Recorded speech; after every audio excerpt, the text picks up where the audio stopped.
ಎಲ್ರಿಗೂ ನಮಸ್ಕಾರ. Welcome to Janvi channel. Janvi ಚಾನೆಲ್ನ ಸಂಜೀವಿನಿ ಕ್ಷೇಮಧಾಮ ಕಾರ್ಯಕ್ರಮಕ್ಕೆ ನಿಮ್ಮೆಲ್ರಿಗೂ ಕೂಡ ಸ್ವಾಗತ. ಇವತ್ತಿನ ಈ ಕ್ಷೇಮಧಾಮ ಕಾರ್ಯಕ್ರಮದಲ್ಲಿ PCOD ಅಂತಂದರೆ ಏನು, ಈ ಸಮಸ್ಯೆಗೆ ಏನೆಲ್ಲ ಕಾರಣಗಳಿದೆ, PCOD ಬಂತು ಅಂದರೆ ಅದರ ಲಕ್ಷಣಗಳು ಯಾವ ರೀತಿಯಾಗಿರುತ್ತೆ, ಇದಕ್ಕೆ ಡ್ರಗ್ಲೆಸ್ ಥೆರಪಿಯಲ್ಲಿ ಇರ್ತಕ್ಕಂತಹ ಪರಿಹಾರಗಳೇನು, ಇದೆಲ್ಲದರ ಬಗ್ಗೆ ಮಾತಾಡೋದಕ್ಕೆ ಸಂಜೀವಿನಿ ಕ್ಷೇಮಧಾಮದ ವೈದ್ಯರು, ಯೋಗದಲ್ಲಿ ಡಿಪ್ಲೊಮೊ ಮಾಡಿದ್ದಾರೆ, ಸೈಕಾಲಜಿಯಲ್ಲಿ PG ಡಿಪ್ಲೊಮೊ ಮಾಡಿದ್ದಾರೆ, ಜೊತೆಗೆ qualified in drugless therapy Sanjeevini ಕ್ಷೇಮಧಾಮದ ವೈದ್ಯರಾದಂತಹ ಡಾಕ್ಟರ್ ಸುಬ್ಬಯ್ಯ ಅವರಿದ್ದಾರೆ. ಬನ್ನಿ ಅವ್ರನ್ನೇ ಮಾತಾಡ್ಸೋಣ. ಡಾಕ್ಟರ್ ಸುಬ್ಬಯ್ಯ ಅವರೇ, ಕ್ಷೇಮಧಾಮ ಕಾರ್ಯಕ್ರಮಕ್ಕೆ ಸ್ವಾಗತ ನಿಮಗೆ. ಓಕೆ, ಇವತ್ತು ನಾವು ತಗೊಳ್ತಾ ಇರೋಂತಹ ಟಾಪಿಕ್ಕು PCOD. ಅಂದರೆ ಈ PCOD ಅಂದರೆ ಏನು ಸರ್? Polycystic ovary disease. ಅದು ಡಿಸಾರ್ಡ್ರೇ, ಡಿಸೀಸ್ ಅನ್ನೋದಕ್ಕಿಂತ ಡಿಸಾರ್ಡರ್. ಅದು ಬರೋದಕ್ಕೆ ಕಾರಣ ಬಂದು ನಮ್ಮಲ್ಲಿ ಹಾರ್ಮೋನಲ್ ಡಿಫ್ರೆನ್ಸ್. ಓಕೆ, ಮೇಯ್ನಾಗಿ ನಮ್ಮ ಜೆಂಟ್ಸ್ನಲ್ಲಿ ಪ್ರೊಜೆಸ್ಟ್ರೋನ್ ಅಂತೇಳಿ, ಲೇಡೀಸ್ನಲ್ಲಿ ಈಸ್ಟ್ರೋಜನ್ ಅಂತೇಳಿ ಒಂದು ನಮ್ಮ ಅದ್ಭುತವಾದ ಶರೀರ ನಿರ್ಮಾಣದಲ್ಲಿ ಎಂಡೋಕ್ರೈನ್ ಗ್ಲ್ಯಾಂಡ್ನಿಂದ ಸೆಕ್ರೀಟ್ ಆಗುವಂಥ ಒಂದು ಕೆಮಿಕಲ್. ಓಕೆ, ಅದು ಹಾರ್ಮೋನ್.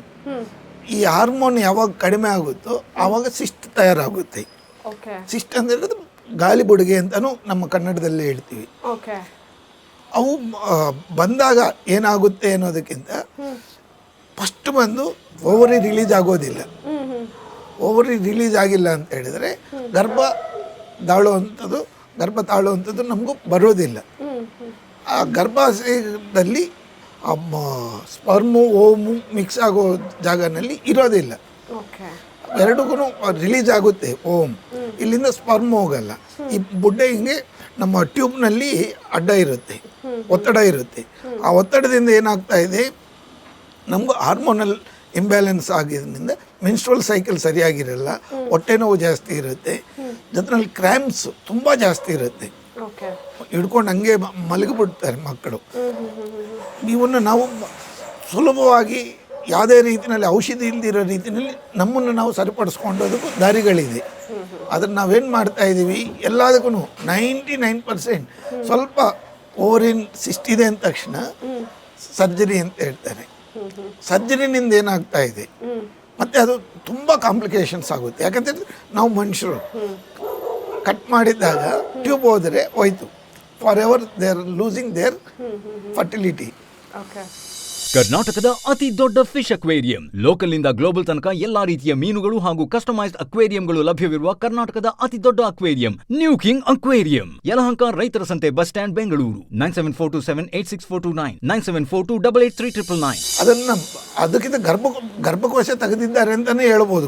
ಬೇಕಾದಷ್ಟು ಟೈಮ್ ಈಗ ಲೇಟೆಸ್ಟ್ ಸರ್ಜರಿ ಬಂದಿದೆ, ಏನೇ ಬಂದ್ರೂ ಲ್ಯಾಪ್ರೋಸ್ಕೋಪಿ ಸರ್ಜರಿ, ಸಣ್ಣ ತೂತು ಮಾಡಿ ನಾವು ಅದನ್ನು ಒಳಗಡೆ ಟ್ಯೂಬ್ಗೆ ಹೋಗಿ ಕರೆಕ್ಟಾಗಿ ಪಿನ್ ಪಾಯಿಂಟಿಂಗ್ ಆಗಿ ಮಾಡ್ತೀವಿ, ಎಲ್ಲ ಸರಿ. How far it is genuinely uplifting ಅನ್ನೋದು ತುಂಬ ಕಷ್ಟ ಇದೆ. ಜಡ್ಜ್ಮೆಂಟ್ ಅನ್ನೋದು, ಆ ಕ್ರಿಟಿಕಲ್ ಜಡ್ಜ್ಮೆಂಟು ಕಷ್ಟ ಆಗುತ್ತೆ. ಕಾರಣ ಇಷ್ಟೇ, ನಾವು ಅಲ್ಲಿ ಹೋಗಿದ್ದಾಗ, ಕೈ ಹಾಕೋಕೆ ಹೋಗಿದ್ದಾಗ ಅಥವಾ ಸರ್ಜರಿ ಮೈಕ್ರೋಸ್ಕೋಪಿಕ್ ನಾವು ಏನು ಹೇಳ್ತೀವಿ, ಆದಷ್ಟು ನಾವು ಸರ್ಜರಿನ ಕಣ್ಣು ಕಾಣಿಸ್ದಂಗೆ ಇರೋ ರೀತಿಯಲ್ಲಿ ಏನೇನೋ ಮಾಡ್ತೀವಿ ಅಂತ ಹೇಳ್ತಾರೆ. ಏನೇನು ಮಾಡ್ತಾರೆ ಅನ್ನೋದಕ್ಕಿಂತ ಅದು ಡ್ಯಾಮೇಜ್ ಆಗಿದೆಯಾ ಇಲ್ವಾ ಅನ್ನೋದೇ ಮುಖ್ಯವಾಗಿ ನಮಗೆ ಬೇಕಾಗಿರುವಂಥದ್ದು. 80% ಫೇಲ್ಯೂರ್ ಆಗಿರೋದೇ ನನಗೆ. ಯಾಕಂತ ಹೇಳಿದ್ರೆ ನನ್ನ ಬೇಕಾಗಿರೋವಂಥವ್ರು ಗೈನಕಾಲಜಿಸ್ಟ್ ಪ್ರೊಫೆಸರ್ಸ್ ಒಂದು ಕನಿಷ್ಠ ಪಕ್ಷ ಒಂದು 10-15 ಜನ ಗೊತ್ತಿದ್ದಾರೆ. ಅವ್ರ ಹತ್ರ ನಾನು ಡಿಸ್ಕಷನ್ ಮಾಡ್ತೀನಿ. ಯಾವುದೇ ಆಗಲಿ ನನ್ನದೇ ಆದ ಅಭಿಪ್ರಾಯ ಅಲ್ಟಿಮೇಟ್ ಅಂತೇಳಿ ನಾನು ಹೇಳೋದಿಲ್ಲ. ಈಗ ಮಾಡಿದಾಗ ಏನಾಗ್ತಾ ಇದೆ ಅಮ್ಮ ಅಂತ ಹೇಳಿದ್ರೆ, ಅವ್ರು ರಿಟೈರ್ಡ್ ಪ್ರೊಫೆಸರ್ಸೇ ನನಗೆ ಜಾಸ್ತಿ ಜನ ಗೊತ್ತಿರೋವಂಥದ್ದು. ಏನಾಗ್ತಾ ಇದೆ ಅಮ್ಮ ಅಂತ ಹೇಳಿದ್ರೆ, ಸಣ್ಣ ಪುಟ್ಟು ಹಾಗೆ ಆಗುತ್ತೆ, ಎಲ್ಲರಿಗೂ ಆಗಲ್ಲ. ನಮ್ಮ ಭಾರತ ದೇಶ ಸಂಸ್ಕೃತಿ ಏನಂತ ಹೇಳಿದ್ರೆ, 100 ಜನ ಕಳ್ಳರು ತಪ್ಪಿಸ್ಕೊಂಡ್ರು ಒಬ್ಬ ನಿರಪರಾಧಿ ಶಿಕ್ಷೆ ಆಗಬಾರ್ದು ಅನ್ನೋ ರೀತಿಯಲ್ಲಿ ಅದೇನ ನಾವು ಅನ್ವಯಿಸ್ಕೊಂಡಿದ್ದಾಗ ನಮ್ಗೆ ಅದು ತುಂಬ ನೋವಾಗುತ್ತೆ. ಯಾವುದೇ ಹೆಣ್ಣು ಮಗು ಆ ಗರ್ಭ ಕೋಶನೇ ಇಲ್ದಿರೋ ರೀತಿಯಲ್ಲಿ ಮಾಡ್ತೀವಿ ಅಂತ ಹೇಳಿದ್ರೆ, ಒಂದು ತಾಯಿತನ ಎಮೋಷನ್ ತಾಯಿತನ ಅವರು ಕಳ್ಕೊಳ್ತಾ ಇದ್ದಾರೆ. ಆ ಕಳ್ಕೊಂಡೋದ್ರಿಂದ ಯಾರಿಗೂ ನೋವು, ಯಾರಿಗೂ ಲಾಭ ಅಂತ ಹೇಳಿದಾಗ ಯಾರಿಗೂ ಲಾಭ ಇಲ್ಲ. ಆದರೆ ಆಕೆಗೆ ಮಾತ್ರ ಪರ್ಟಿಕ್ಯುಲರ್ ಆಗಿ ಆ ಆಕೆಗೆ ನೆಮ್ಮದಿ ಹೋಗ್ತಾ ಇದೆ. ಆ ನೆಮ್ಮದಿ ಹೋಗಿದ್ದಾಗ ನಮ್ಗೆ ತುಂಬ ನೋವಾಗುತ್ತೆ. ಇದನ್ನು ಮಾಡೋ ವಿಧಾನ ಏನು ಅಂತ ಹೇಳಿದರೆ, ಫಸ್ಟ್ ಬಂದು ನಾವು ಆಕೆನ ಹೊರಗಡೆ ತರೋದು ಹೇಗೆ, ಅತ್ಯಂತ ಮುಖ್ಯವಾದದ್ದು ಮಾನಸಿಕ ಪ್ರಶಾಂತತೆ, ಮಾಲ್ ಅಡ್ಜಸ್ಟ್ಮೆಂಟ್ ವಿತ್ ಫ್ಯಾಮಿಲಿ. ಅತ್ತೆ ಸೊಸೆ ಕುಟುಂಬ, ಒಂದು ಕುಟುಂಬದಿಂದ ಇನ್ನೊಂದು ಕುಟುಂಬಕ್ಕೆ ಹೋಗಿದ್ದಾಗ ನಾವು ಉದಾಹರಣೆಗೆ ನಾವು ಸಕಲೇಶ್ಪುರದಿಂದ ಬೆಂಗಳೂರಿಗೆ ಬಂದಾಗಲೇ ಅಡ್ಜಸ್ಟ್ ಆಗೋದಕ್ಕೆ ಸ್ವಲ್ಪ ದಿನ ಆಗೇ ಆಗುತ್ತೆ. ಯಾಕಂದರೆ ಅದು ಫ್ರೆಂಡ್ಸ್ ಇರಲ್ಲ ಜೊತೆಯಲ್ಲಿ. ಇಲ್ಲಿ ಬೆಂಗಳೂರಿನಲ್ಲಿ ಇರುವಂಥ ಹೆಕ್ಟಿಕ್ ಎಸ್ಟಾಬ್ಲಿಷ್ಮೆಂಟ್ಸು, ನಿಮ್ಮ ಒತ್ತಡ, ಕೆಲಸಗಳ ಒತ್ತಡ ಎಲ್ಲನೂ ಇರುತ್ತೆ. ಅದರ ಜೊತೆಯಲ್ಲಿ ನ್ಯೂ ಎನ್ವಿರಾನ್ಮೆಂಟ್ ಹೊಂದಿಕೊಂಡು ಅಂಥದ್ದು ಇವೆಲ್ಲನೂ ಆ ಫ್ಯಾಮಿಲಿನಲ್ಲಿ ನಡೀತಾ ಇರುತ್ತೆ. ಇತ್ತೀಚಿನ ದಿನಗಳಲ್ಲಿ ಏನಾಗ್ತಾ ಇದೆ, ಎಲ್ಲರೂ ಜಾಬ್ ಮಾಡಲೇಬೇಕಾಗಿರೋ ಅನಿವಾರ್ಯತೆ ಆಗಿದೆ. ಈ ಅನಿವಾರ್ಯತೆಯಿಂದ ಆಕೆ ಹೊಂದ್ಕೊಂಡೋಗಿ ಆಗ್ತಾ ಇಲ್ಲ. ನಾನು ಏನು ಹೇಳ್ತೀನಿ ಅಂದರೆ, ಎಲ್ಲರೂ ಹೌಸ್ ವೈಫ್ ಆಗ್ರಿ, ನೀವು ದುಡಿಬೇಡಿ ಅನ್ನೋದಲ್ಲ, ದುಡಿರಿ, ಜೊತೆಯಲ್ಲಿ ನಿಮ್ಮ ಒಳ ಮನಸ್ಸನ್ನ ಜೋಪಾನ ಮಾಡಿರಿ ಅಂತ ಹೇಳ್ತೀವಿ. ಬೇಕಾದಷ್ಟು ಟೈಮು ನಮ್ಮ ಹ್ಯಾಪಿನೆಸ್ ಇಲ್ಲ. ಅಲ್ಲಿ ಹೋಗಿದ್ದೀವಿ, ಕೆಲಸ ಮಾಡಿ ಬಂದಿದ್ವಿ, ಇಲ್ಲಿ ಕೆಲಸ ಮಾಡಿದ್ವಿ, ಕೊನೆಗೆ ನಿಮ್ಮ ಏನಮ್ಮ ಅಂತ ಹೇಳಿದ್ದಾಗ, ಈಗ ನಾನು ಮೆಟ್ರೋನಲ್ಲಿ ಬರೋವಾಗಲೂ ಒಬ್ಬ ಹೆಣ್ಮಗಳ ಹತ್ರ ಮಾತಾಡಿದೆ, ಗೊತ್ತಿರೋ ಅಂಥವರು ಪಕ್ಕದಲ್ಲಿ ಬಂದು ಕೂತ್ಕೊಂಡ್ರು, ಏನು ಡಾಕ್ಟ್ರೆ ಚೆನ್ನಾಗಿದ್ದೀರಾ? ಖಂಡಿತವಾಗಿ ಚೆನ್ನಾಗಿದ್ದೀನಮ್ಮ. ಏನಮ್ಮ ಅಂತ ಹೇಳಿದ್ರೆ, ಅದು ಹಾಸ್ಪಿಟಲ್ಗೆ ಹೋಗ್ತಾ ಇದ್ದೀನಿ. ಏನಮ್ಮ? ಅದು ಸರ್ಜರಿ ಮಾಡ್ತೀವಿ ಅಂತ ಹೇಳಿದ್ರು, PCOD ಇದೆ. ಇದೆಲ್ಲ ಹೆಣ್ಮಕ್ಕಳಲ್ಲಿ ಇದೆ ತಾಯಿ, ನೀವು ಅದನ್ನು ತಲೆ ಕೆಡಿಸ್ಕೋಬೇಡಿ, ನನ್ನ ಸಾಯಂಕಾಲ ಅಥವಾ ನಾಳೆ ಬೆಳಗ್ಗೆ ಬಾಮ್ಮ ನಾನು ಹೇಳ್ತೀನಿ. ಈ ರೀತಿ 190 ಜನನೇ ಈಗ ಈ ರೀತಿ ಮಾಲ್ ಅಡ್ಜಸ್ಟ್ಮೆಂಟ್ಸ್ ಆಗ್ತಾ ಇದೆ. ನಿಜ. ಇದ್ರಲ್ಲಿ ಒಂದು ಹೇಳ್ಬೇಕಂದ್ರೆ, ಈವನ್ ನನಗೂ ಕೂಡ 10 ಸೆಂಟಿಮೀಟರ್ಸ್ ಇಷ್ಟಿದೆ ಈ ಲೆಫ್ಟಲ್ಲಿ. ಅದು ಗೊತ್ತಾಗಿ ನನಗೆ 1 ಇಯರ್ ಆಯಿತು. ಹಾಗೆ ನಾನು ಒಂದು ಸುಮಾರು ಜನರ ಹತ್ರ ಕನ್ಸಲ್ಟೇಷನ್ ತಗೊಳ್ತಾ ಇದ್ದೆ. ಕೆಲವರು ಇಲ್ಲ ತಕ್ಷಣ ಸರ್ಜರಿ ಆಗಬೇಕಂದ್ರು, ಇನ್ನು ಕೆಲವರು ಇಲ್ಲ ಹೋಗಿ ಅದಾಗದೆ ಅದು ಕಡಿಮೆ ಆಗುತ್ತೆ ಅಂತ ಅಂದರು. ಇನ್ನು ಕೆಲವರು ತುಂಬ ದೊಡ್ಡ ಆಪ್ರೇಷನ್ನೇ ಆಗಬೇಕು ಅಂತ ಅಂದರು. ಕೆಲವರು ಟ್ಯಾಬ್ಲೆಟ್ ವರ್ಕ್ ಆಗುತ್ತೆ ಅಂದರು, ಕೆಲವರು ವರ್ಕ್ ಆಗಲ್ಲ ಅಂದರು. ಆ ಕನ್ಫ್ಯೂಷನಲ್ಲಿ ನಾನು ಸುಮ್ಮನೆ ಆಗಿಬಿಟ್ಟಿದ್ದೀನಿ. ಅಂದರೆ ನನಗದೇನು ಪೇಯ್ನ್ ಇಲ್ಲ, ಏನಿಲ್ಲ, ಬಟ್ 10 ಸೆಂಟಿಮೀಟರ್ಸ್ ಇಷ್ಟಿದೆ. ಸೊ ಅದನ್ನು ಡ್ರಗ್ಲೆಸ್ ಥೆರಪಿಯಿಂದ ಗುಣಪಡಿಸ್ಬೋದು ಅಂತ ಹೇಳ್ತಾ ಇದ್ದೀರಾ? 100ಕ್ಕೆ 100 ಭಾಗ ಗುಣಪಡಿಸ್ಬೋದು. ಜಾಹ್ನವಿ ಅವ್ರಿಗೆ ಬರೋದಕ್ಕೆ ಕಾರಣಗಳು ಆಕೆ ಒತ್ತಡಗಳು, ಆಕೆ ಫ್ಯಾಮಿಲಿ ಅಡ್ಜಸ್ಟ್ಮೆಂಟ್ಸು, ಜೊತೆ ಅತ್ಯಂತ ಮುಖ್ಯವಾದದ್ದು ನಿಮ್ಮಂಥವ್ರನ್ನಲ್ಲಿ ಬರೋದಕ್ಕೆ ಕಾರಣಗಳು. ಮೈನ್ ಪಾಸಿಟಿವ್ ಥಿಂಗ್ ಅಂತ ಹೇಳಿದರೆ, though you are very much enthusiastic, energetic. ನಿಮ್ಗೆ ನೋಡಿದಾಗ ಒಂದು ರೀತಿ ನನಗೂ ಪಾಸಿಟಿವ್ ವೈಬ್ರೇಷನ್ಸ್ ಅನ್ನೋದು ಕ್ರಿಯೇಟ್ ಆಗುತ್ತೆ. ಲಾಫಿಂಗ್ ಸ್ಮೈಲ್ ಆಗಲಿ, ಇದೆಲ್ಲನೂ ನಮಗೂ. ಆದರೆ ಯಾಕೆ ಬರುತ್ತೆ, ಜಾಹ್ನವಿ ಅವ್ರಿಗೂ ಯಾಕೆ ಬರುತ್ತೆ ಅಂತ ಹೇಳಿದಾಗ, ಆ ಈಸ್ಟ್ರೋಜನ್ ಲೆವೆಲ್ಸು ನಿಮಗೂ ಏನು ಹಗಲು ರಾತ್ರಿ ಅನ್ನೋದು ನಿಮಗೂ ಅರ್ಥ ಆಗಲ್ಲ. ಯಾವಾಗ ಕೆಲಸ ಇದ್ದಾಗ ಎಲ್ಲ ಡ್ಯೂಟಿ ಅಟೆಂಡ್ ಮಾಡಲೇಬೇಕು, ಶಿಫ್ಟ್ ಎಲ್ಲ ಇರುತ್ತೆ. ನಮ್ಮಲ್ಲಿ ಆ ಸಿರ್ಕಾಡಿಯನ್ ಕ್ಲಾಕ್ ಅಂತ ಹೇಳಿ ಒಂದು ಅದ್ಭುತವಾದ ಗಡಿಯಾರ ಇದೆ. ನಮ್ಮ ಟೈಮ್ನಲ್ಲಿ ನಿದ್ರೆ ಮಾಡಿಲ್ಲ ಅಂತ ಹೇಳಿದ್ರೆ ಆ ಮಾನಸಿಕ ಒತ್ತಡಗಳು ಬೇರೆ ಕಡೆ ಹೋಗೋದಕ್ಕೆ ದಾರಿ ಇಲ್ಲ. ಈಗ ಅದು IT ಕಂಪ್ನಿಗಳಲ್ಲಿ ಮುಖ್ಯವಾಗಿ ಟೈಟ್ ಪ್ಯಾಂಟ್ಸು, ಜೊತೆಯಲ್ಲಿ ಅಡ್ಜಸ್ಟ್ಮೆಂಟ್, ಮಾಲ್ ಅಡ್ಜಸ್ಟ್ಮೆಂಟ್ಸು, ಎಲ್ಲದಕ್ಕಿಂತ ಮುಖ್ಯವಾಗಿ ಏನಂತ ಹೇಳಿದ್ರೆ ಶಾರೀರಿಕವಾಗಿರೋದಕ್ಕಿಂತ ಮಾನಸಿಕವಾಗಿ. ಈಗ ಟೈಮ್ ಬೌಂಡ್ ಕೆಲಸಗಳು ಆಗಲೇಬೇಕು, ಆಗಿಲ್ಲ ಅಂತ ಹೇಳಿದ್ರೆ ಆಗಲ್ಲ, ಜಾಬ್ ಹೋಗುತ್ತೆ, ಐರನ್ ಫೈರ್. ಈ ರೀತಿ ಅನೇಕ ವಿಧವಾದ ಒತ್ತಡಗಳನ್ನ ನಮ್ಮನ್ನು ನಾವು ಸರಿಯಾದ ದಾರಿನಲ್ಲಿ ಇಟ್ಕೊಂಡೋಗ್ತಾ ಇಲ್ಲ. ಈ ಮಾನಸಿಕ ಪರಿಸ್ಥಿತಿ ಸರೋದ್ರೆ ಏನು ಹೇಳ್ತೀವಿ ಅಂತ ಹೇಳಿದ್ರೆ, ಮುಖ್ಯವಾಗಿ ನಿಮ್ಮ ಪ್ರಾಣಾಯಾಮ ಮಾಡಿರಿ, ಉಸಿರಾಟ. ಈ ನಮ್ಮ ಎಡನಾಡಿ, ಪಿಂಗಳ ನಾಡಿ, ಸುಷುಮ್ನ ನಾಡಿ, 72,000 ನಾಡಿಗಳಲ್ಲಿ ಇದು ಅತ್ಯಂತ ಮುಖ್ಯವಾದ. ಅದ್ರ ಜೊತೆಯಲ್ಲಿ ಯೋಗ ನಿದ್ರೆ. ನೀವು ನಿದ್ರೆ ಮಾಡುವಾಗ ಯೋಗ ನಿದ್ರೆ ಮಾಡಿರಿ. ಯೋಗ ನಿದ್ರೆ ಅಂತ ಹೇಳಿದ ತಕ್ಷಣ ಎಲ್ಲಿಂದ ಮಾಡೋದು, ಏನು, ಯೂಟ್ಯೂಬ್ನಲ್ಲಿ ಬೇಕಾದಷ್ಟಿದೆ. ಆದರೆ ಪರ್ಟಿಕ್ಯುಲರ್ ಆಗಿ ಜಾಹ್ನವಿ ಅವ್ರಿಗೆ ಏನು ಉಪಯೋಗ ಆಗುತ್ತೆ ಅದು ಬೇಕಾಗಿರುತ್ತೆ. ಅದು ಬಿಟ್ಟು ಬೇರೆ ಎಲ್ಲರಿಗೂ ಜೊತೆನಲ್ಲಿ ನಾನು ಮಾಡ್ತೀನಿ ಅಂತ ಹೇಳಿದ್ರೆ, ಮೊನ್ನೆ ಒಂದು ಯೂಟ್ಯೂಬ್ ನೋಡ್ಬಿಟ್ಟು ನನಗೆ ಫೋನ್ ಮಾಡಿದರು, ಸರ್ ಇನ್ನೇನಾದರೂ ಸಲಹೆಗಳು ಕೊಡ್ತೀರಾ? ಸಲಹೆಗಳು ಕೊಡ್ತೀವಿ, ಆದರೆ ಆ ಸಲಹೆಗಳು ನಿಮ್ಗೆ ಎಷ್ಟು ಉಪಯೋಗ ಆಗ್ತಾ ಇದೆ ಅನ್ನೋದು ನಾವು ಯೋಚನೆ ಮಾಡ್ತೀವಿ. ಫಸ್ಟ್ ಬಂದು ಸಲಹೆಗಳು ಮಾಡುವಾಗ ಪ್ರತಿಯೊಬ್ಬನದ್ದೇ ಅವ್ರದ್ದೇ ಆದ, ಸ್ವಲ್ಪ ಜನಕ್ಕೆ ಖಾರ ಇಷ್ಟ, ಸ್ವಲ್ಪ ಜನಕ್ಕೆ ಸ್ವೀಟ್ ಇಷ್ಟ, ಈ ರೀತಿಯಲ್ಲಿ ಪ್ರತಿಯೊಂದು ಅವರ್ಷನ್ಸು, ಡಿಸೈರ್ಸು ಒಂದಲ್ಲ, ಸೈಕಲಾಜಿಕಲ್ ಎಲ್ಲನೂ ಬ್ಯಾಲೆನ್ಸ್ ಮಾಡ್ತೀವಿ ಅವ್ರನ್ನ.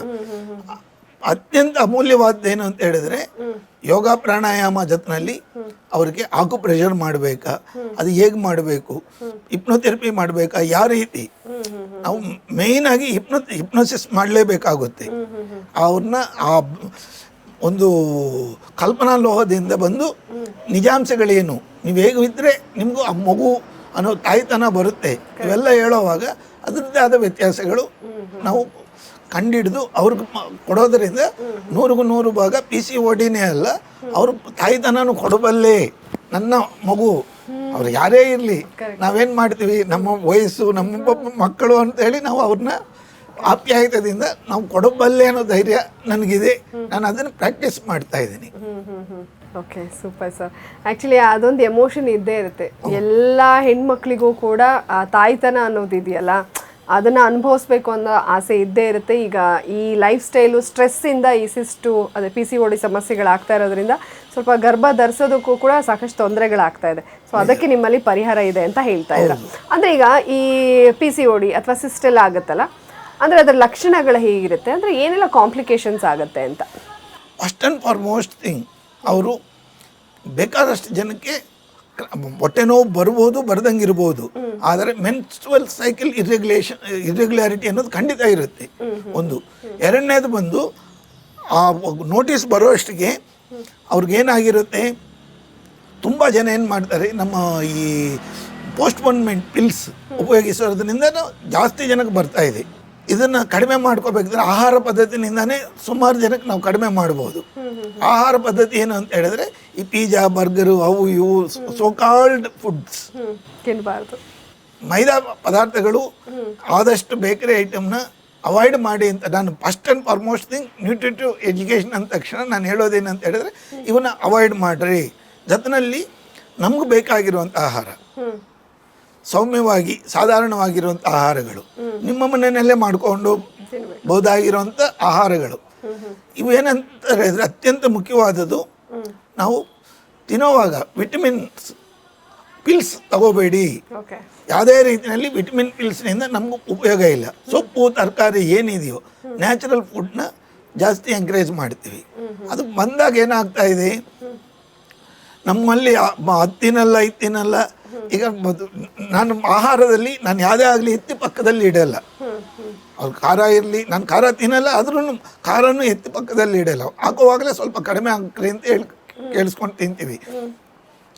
ಯಾವುದೇ ಆಗಲಿ ಒಂದು ಪದಾರ್ಥಗಳನ್ನ ಹಿಂಗೆ ತೆಗೆದು ಇಟ್ಟಿದ್ದಾಗ ಅದು ನೆಗೆಟಿವಿಟಿ ನಮ್ಗೆ ಡೈರೆಕ್ಟಾಗಿ ಬರ್ತಾ ಇದೆ.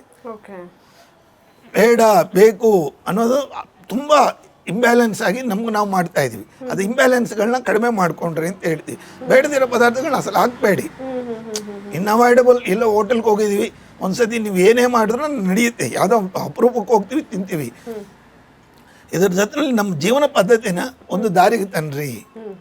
ಜೀವನ ಪದ್ಧತಿ ಅಂತ ಹೇಳಿದ್ರೆ ಈಗ ಬೇಕಾದಷ್ಟು ಜನ ಏನು ಮಾಡ್ತಾರೆ, ಬೆಳಗ್ಗೆ ಎದ್ದಾಗನಿಂದ ಹಂಗೆ ಮಾಡಿದ್ರೆ ಹಿಂಗೆ ಮಾಡಿದ್ರೆ ಪೋಸ್ಟ್ಪೋನ್ಮೆಂಟ್ಗೆ ಹೋಗ್ತಾರೆ. ಪೋಸ್ಟ್ಪೋನ್ಮೆಂಟ್ನ ಮಾಡೋಕೆ ಹೋಗಬೇಡಿ.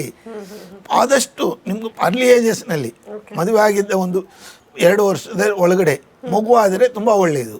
ಇಲ್ಲ ವರ್ಷಾನುಗಟ್ಟಲೆ ತಳ್ಕೊಂಡೋಗಿ ನಮ್ಗೆ ಎಸ್ಟಾಬ್ಲಿಷ್ ಆಗ್ತೀವಿ, ಆಮೇಲೆ ನಾವು ಮಕ್ಕಳಾಗಲಿ ಅಂತ ಹೇಳಿದರೆ ಏನಾಗ್ತಾ ಇದೆ ಫೈನಲ್ ಆಗಿ PCODಗಳು, ಎಸ್ಪೆಷಲಿ IUD, ಅದನ್ನು ಏನು ಮಾಡ್ಬೋದು ಅಂತ ಹೇಳಿ ಕಾಪರ್ ಟೀ ಲೂಪು ಏನೇನೋ ಹೇಳ್ತಾರೆ, ಅವನ್ನ ಹಾಕಬೇಡಿ ಅಂತ ಹೇಳ್ತೀವಿ. ಆದಷ್ಟು ಬೇಗ ಮಗುವಾದರೆ ನೀವು ಬೇಕಾದರೆ ಕಾಪರ್ ಟೀ ಲೂಪ್ಸ್ ಎಲ್ಲನೂ ಅದನ್ನು ನೀವು ಹಾಕ್ಸ್ಲೇಬೇಡಿ ಅಂತ ಹೇಳ್ತೀವಿ. ಅದರಿಂದ ಏನಾಗ್ತಾ ಇದೆ, ಇಲ್ದಿರೋ ಇನ್ಫೆಕ್ಷನ್ಸ್ ಬರುತ್ತೆ. ಎಷ್ಟೇ ನೀವು ಸ್ಟೆರಿಲಿಟಿ ಏನೇ ಮಾಡಿದ್ರೂ ಆ ಗರ್ಭಕೋಶದ ಮೇಲೆ ಎಫೆಕ್ಟಿವ್ನೆಸ್ ಇದೆ. ಆ ಎಂಡೋಮೆಟ್ರೈಟಿಸ್ ಅಂತೇಳಿ PCODನಲ್ಲಿ ಒಂದು ಇರುವಂಥದ್ದು. ಈ ನೋವುಗಳು ಬರೋದಕ್ಕೆ ಕಾರಣನೇ ಇಂಟ್ರಾಯುಟರಿನ್ ಡಿವೈಸಸ್ ಅಂತಲೂ ಹೇಳ್ತೀನಿ. ಇವನ್ನ ನಾವು ನಾರ್ಮಲ್ ಆಗಿ ಲೈಫ್ ಲೀಡ್ ಮಾಡಿರಿ. 100 ಭಾಗ ನೀವಾಗಿದ್ದಾಗ ನಿಮ್ಗೆ ಅದು ಏನು ಎಫೆಕ್ಟಿವ್ನೆಸ್ ಕಾಣಿಸಲ್ಲ, ನೆಮ್ಮದಿಯಾಗಿರ್ಬೋದು ಜೀವನ ಅಂತೇಳಿ. Okay, super sir. ಆ್ಯಕ್ಚುಲಿ ಈಗ ನನಗೇನು ಅನ್ನಿಸ್ತಾ ಇದೆ ಅಂದರೆ, ಈ PCOD ಸಮಸ್ಯೆ ತುಂಬ ಜನಕ್ಕಿರುತ್ತೆ, ನನಗೂ ಇದೆ. ಕೆಲವರು ಕಾರ್ಯಕ್ರಮ ನೋಡೋರು ಏನು ಹಾಸ್ಪಿಟಲ್ಗೆ ಹೋಗಿ ಆಪ್ರೇಷನ್ನು ಅದೇ ಪರಿಹಾರ, ಡ್ರಗ್ಲೆಸ್ ಥೆರಪಿಯಿಂದ ಹೆಂಗೆ ಇದನ್ನು ಗುಣ ಮಾಡೋದಕ್ಕೆ ಸಾಧ್ಯ ಅನ್ನೋ ಕ್ವೆಶನ್ ಮಾರ್ಕ್ ಬಹಳಷ್ಟು ಜನಕ್ಕೆ ಇರುತ್ತೆ. ಸೊ ನಾನು ಏನು ಹೇಳ್ತಾ ಇದ್ದೀನಿ ಅಂದರೆ, ಈಗ ನನಗೆ ಸಿಸ್ಟ್ ಇದೆಯಲ್ಲ, ನಾನು ಯಾವುದೇ ಆಪ್ರೇಷನ್ ಮಾಡಿಸ್ಕೊಂಡಿಲ್ಲ. ಸೊ ನಿಮ್ಮ ಡ್ರಗ್ಲೆಸ್ ಥೆರಪಿನ ನನ್ನ ಮೇಲೆ ನೀವು ಅಪ್ಲೈ ಮಾಡಿ ನನಗೇನಾದ್ರು ಹುಷಾರಾದರೆ ನಾನು ಜನಕ್ಕೆ ನಿಜವಾಗ್ಲೂ ಹೇಳೋದ್ರಲ್ಲಿ ನನಗೆ ಯಾವುದೇ ಒಂದು ಮುಜುಗರ ಇಲ್ಲ. ಯಾಕಂದರೆ ಕೆಲವರು ಸಮಸ್ಯೆಗಳಿರೋದನ್ನೇ ಹೇಳ್ಕೊಳ್ಳೋದಿಲ್ಲ. ಹುಷಾರಾಯಿತು ಅಂದರೆ ಖಂಡಿತ ನಾನು ಜನಗಳಿಗೆ ಹೇಳ್ತೀನಿ, ಇನ್ನಷ್ಟು ಅವರಿಗೆ ಒಂದು ನಂಬಿಕೆ ಬರುತ್ತೆ. ಸೊ ನಮಗೆ ಆ ಟ್ರೀಟ್ಮೆಂಟ್ ಶುರು ಮಾಡ್ಬೋದಾ ಸರ್ ನಾಳೆಯಿಂದ? 100 ಭಾಗ ನಮ್ಮ ಕಾರ್ಯಕ್ರಮಗಳು ನಮ್ಮ ಹೆಕ್ಟಿಕ್ ಇಲ್ಲ ಅಂತ ಹೇಳಿದಾಗ ಒಂದು ಟೈಮ್ನಲ್ಲಿ ನಾನು within 3 months I am dam sure about the result. ನಾನು 100 ಭಾಗ ನಾನು ಮಾಡಬಲ್ಲೆ ಅನ್ನೋದಲ್ಲ, ಮಾಡಿರೋ ಕೇಸ್ಗಳಿದೆ, ಮಾಡ್ತೀನಿ, ಮಾಡ್ತಾನೆ ಇರಬೇಕು. ಜಾಹ್ನವಿ ಅವರೊಬ್ಬರೇ ಅನ್ನೋದಲ್ಲ, ಯಾವುದೇ ಹೆಣ್ಮಗು ಆಗಲಿ, ನನ್ನ ಮಗಳು ಅಥವಾ ನನ್ನ ಅಕ್ಕ ತಂಗಿ, ಈ ರೀತಿಯಲ್ಲಿ ನಾನು ನೋಡ್ತೀನಿ. ಪ್ರತಿಯೊಂದೂ ನನ್ನದೇ ಆದ ನನ್ನ ಆತ್ಮತೃಪ್ತಿನೂ ಅದರಲ್ಲಿ ಇದ್ದೇ ಇರುತ್ತೆ. ಏನೋ ಬಂದರು ಪೇಷಂಟು ಇದಲ್ಲ, ನಮ್ಮವರು ಆಪ್ಯಾಯತೆ ಅನುರಾಗ ಅನ್ನೋದು ನನಗೂ ಬೇಕಾಗಿದೆ. ಅವರು ಎಲ್ಲರೂ ಬಂದ ತಕ್ಷಣ ಹಂಗಲ್ರಿ ಇಲ್ಲ, ಕೆಲವರು ನಮ್ಗೆ ಅಡ್ಜಸ್ಟ್ ಆಗ್ತಾರೆ. ನಮ್ಮದೇ ಆದ ಮೆಂಟಲ್ ವೇವ್ಸ್ ಇರುತ್ತೆ. ಆದಷ್ಟು ನಾನು ಅಕಾಮಿಡೇಟ್ ಮಾಡೋ ಪ್ರಯತ್ನ ಮಾಡ್ತೀನಿ. ಮಾಡಿಲ್ಲ ಇನ್ನು ಅವ್ರವ್ರ ಇಷ್ಟ ಆಗುತ್ತೆ. ಸೊ ನಾವು ಅದನ್ನ ನೀಟಾಗಿ ಸ್ಕೆಡ್ಯೂಲ್ ಮಾಡ್ಕೋಬೇಕು, ನಿಮ್ಮ ಟ್ರೀಟ್ಮೆಂಟು ನಿಮ್ದು ಏನಿರುತ್ತೆ ಅಂತ. ಸರ್ ಅಂದರೆ ಇದನ್ನು ಒಂದು 3 to 4 months ಗುಣಪಡಿಸ್ಬೋದಾ? 4 months ಬೇಕಾಗಿಲ್ಲ, 3 monthsನಲ್ಲಿ ಐ ಆಮ್ ಡ್ಯಾಮ್ ಶೋರ್. ಅಂದರೆ ಈಗ 10 centimeter ಇರೋದು ಫುಲ್ ಹೊಟ್ಟೆ ಹೋಗ್ಬಿಡುತ್ತಾ? ಅದು ಚಿಕ್ಕದಾಗುತ್ತಾ ಸೈಜ್? ಚಿಕ್ಕ ಸೈಜ್ ಇಲ್ಲ, 0 ಮಾಮೂಲು ನಾರ್ಮಲ್. ನಮ್ಗೆ ಏನು ಗರ್ಭಕೋಶ ಇದೆಯೋ ಆ ಓವರಿನ್ ಟ್ಯೂಬ್ಸ್ ಏನಿದೆಯೋ ಆ ಟ್ಯೂಬ್ಸು ನಾರ್ಮಲ್ ಬರುತ್ತೆ. ಚಿಕ್ಕದಾಗೋದು ಸ್ವಲ್ಪ ಇರೋದು ಇದೆಲ್ಲ ಅನುಮಾನನೇ ಬೇಕಾಗಿಲ್ಲ. ಸರ್ ಹೆಂಗಿರುತ್ತೆ ಸರ್ ಹಾಗಾದರೆ ನಿಮ್ಮ ಟ್ರೀಟ್ಮೆಂಟ್ ವಿಧಾನ? ಅದೇ ಫಸ್ಟ್ ಬಂದು ನಾನು ಸೈಕಲಾಜಿಕಲ್ ಕೌನ್ಸಿಲಿಂಗ್ ಮಾಡ್ತೀನಿ. ಓಕೆ, ಮೆಥಡಾಲಜಿ ಫಸ್ಟು ಅವ್ರಿಗೆ ಏನು ಇಷ್ಟ ಇಲ್ಲ, ಹೇಗೆ ಮಾಡಿದರೆ ಅವರು ಮೆಂಟಲ್ ವೇವ್ಸ್ ಏನಿದೆ, ಅವ್ರ ಮನೆಯಲ್ಲಿ ಅಡ್ಜಸ್ಟ್ಮೆಂಟ್ಸ್ ಹೇಗಿದೆ, ಅವ್ರನ್ನಿಂದ ಅವ್ರಿಗೆ ಏನು ತೊಂದರೆಗಳಾಗ್ತಾ ಇದೆ, ಇವನ್ನ ಅನಲೈಸ್ ಮಾಡ್ಕೊಳ್ತೀವಿ ಫಸ್ಟ್ ಆ್ಯಂಡ್ ಫಾರ್ಮೋಸ್ಟ್. ಅದಾದಮೇಲೆ ಪ್ರಾಣಾಯಾಮಗಳನ್ನ ಹೇಳ್ತೀನಿ. ಕೆಲವರು ಆಸನಗಳಿಂದ ಎಲ್ಲನೂ ಇನ್ ಕಾಂಬಿನೇಷನ್ ಮಾಡಿದಾಗ ಬೇಗ ಆಗುತ್ತೆ.